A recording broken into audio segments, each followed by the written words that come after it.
Hi, this is Dr. Nick, the incrementalist, here with insights for better health.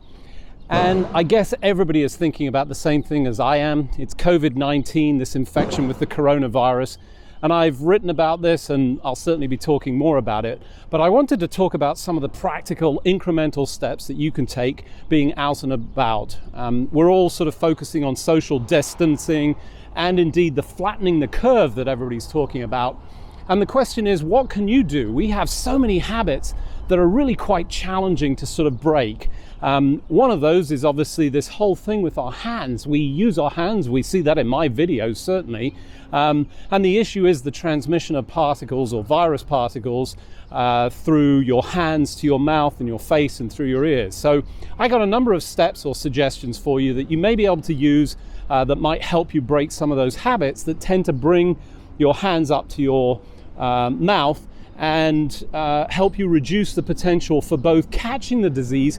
But here's the important point that I think people forget or don't understand, and that is it's not just about you catching it, but it's you being typhoid Mary in this instance, and whether you're going to cause the disease in somebody else that may be more susceptible or have issues. So in that particular instance, what I'd like to do is to show you three things. So here's the first. I carry a scarf. This is not about protecting my individual chance of catching the disease. It's not providing any of the N95 prevention of this. This is about reminding me that when I've got the scarf on, I'm reminded not to bring my hands up to my mouth. So it's simply an aid memoir.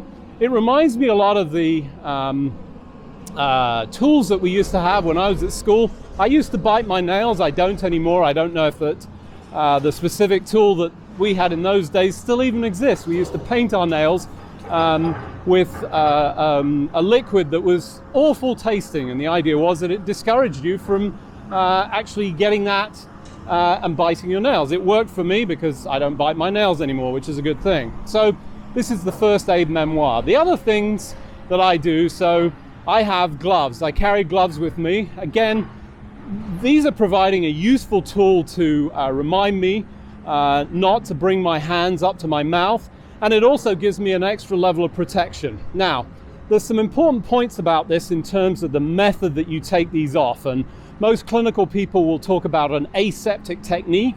I would give you the best guide on this. Imagine that those gloves are covered in excrement, in shit. And if they're covered in shit, you just don't want to get that on you. And treat it that way so that you've got the same sort of principles of not having any touch with any of the external material. And then the final thing that I carry around with me is a little bag. It's got some wipes. These are Clorox wipes. I've just taken them from a larger packet, and I carry those around with me, and I try and use those on a regular basis when I'm touching things. Hopefully at least one of these three things, and if you just focused on one and keeping that social distance, we can help flatten the curve. Life is still going to go on. Yes, this is a pandemic, but it's not the end of the world. Things will continue to develop, and as we learn more, I'll try and provide some more insights. Again, this is Dr. Nick. I'm the incrementalist. Insights for better health.